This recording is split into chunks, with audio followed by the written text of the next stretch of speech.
princípio do acesso equitativo aos recursos naturais orienta que o órgão ambiental, ao conceder uma autorização para acesso a recursos naturais, deve fazê-lo com parcimônia, entendendo aquela lógica do 225 caput, que eu devo proteger o meio ambiente para as presentes e futuras gerações. O princípio da cooperação entre os povos, é dizer, a questão ambiental não encontra fronteiras. Ainda em relação a essas temáticas, é importante falar sobre as competências na Constituição. Nos interessa o artigo 23, que fala da competência comum, que é a competência administrativa, especialmente lá nos incisos 6º e 7º, dizer que todos os entes federativos são competentes para atuar na defesa do meio ambiente.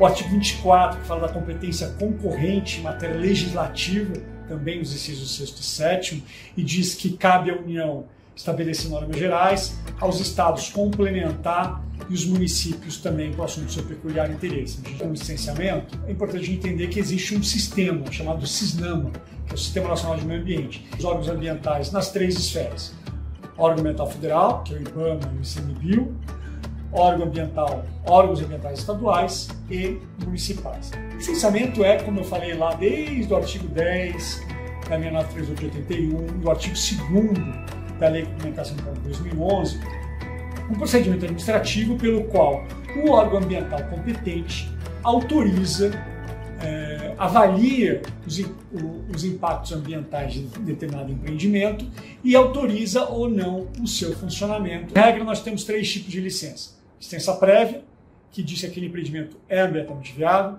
a licença de instalação, que permite a implantação do empreendimento; e a licença de operação, que permite o início da operação do empreendimento.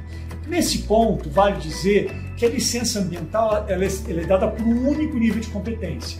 Essa leitura me parece adequada do artigo 23 da Constituição, e mais do que isso, o artigo 13 da Lei Complementar 2011 diz com todas as letras que só cabe o licenciamento num único nível de competência. Os demais entes federativos se manifestam de forma não vinculante. Artigo 7 da Lei Complementar 2011 fala da competência da União, o 8º dos estados e o 9º dos municípios. Existe um Sistema Nacional de Meio Ambiente. A Constituição estabelece em diversos dispositivos, no artigo 1º, no 3º, no 5º, no 170 e no 225, essa relação entre os diversos direitos em aparente conflito.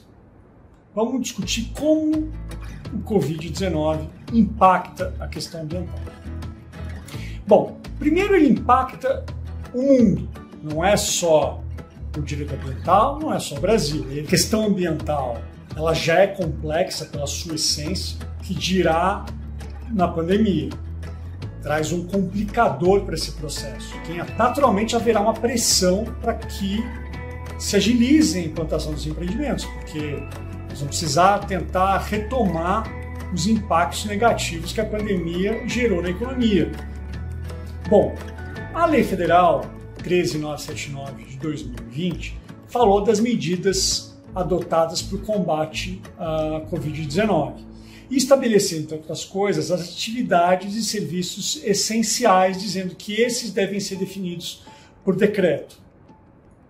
O Decreto Federal 10282 de 2020 elencou essas atividades e serviços essenciais e permitiu que outros sejam criados. Não há, na esfera federal, vedação específica expressa para o funcionamento de atividades industriais. Mas os estados e os municípios têm feito restrições. O Supremo entendeu que municípios, estados e União têm competência funcional para tratar da matéria e, portanto, estabelecer medidas emergenciais em face da Covid-19. Houve suspensão dos prazos processuais relativos aos processos administrativos ambientais. As condicionantes e as demais obrigações ambientais, em regra, não foram suspensas. Os órgãos ambientais, obviamente, suspenderam o atendimento presencial, mas estabeleceram outras formas de prevenção. Ainda na questão federal, Em regra, as condicionantes e as obrigações ambientais materiais não foram suspensas. Não basta, pelo menos essa é a nossa recomendação, dizer, olha, eu não consegui cumprir por conta da pandemia. Eu tenho que demonstrar por que eu não consegui. Até porque a pandemia em si, ainda que em regra seria o caso de força maior, ele atinge as pessoas de forma distinta. A fiscalização na esfera federal também estão suspensas. Os estados e municípios, a maioria dos estados adotou também a suspensão apenas dos prazos processuais, e esses prazos eles vão variar de estado para município. Alguns estados, como Minas Gerais, Rio de Janeiro e Distrito Federal, estabeleceram expressamente que a prorrogação de prazos também se aplica para o cumprimento de condicionantes de licenças e obrigações assumidas em termos de ajustamento de conduta. Bom, é muito assunto em curto tempo, espero que tenha sido minimamente útil e que, de alguma forma, tenha valida para vocês. Muito obrigado.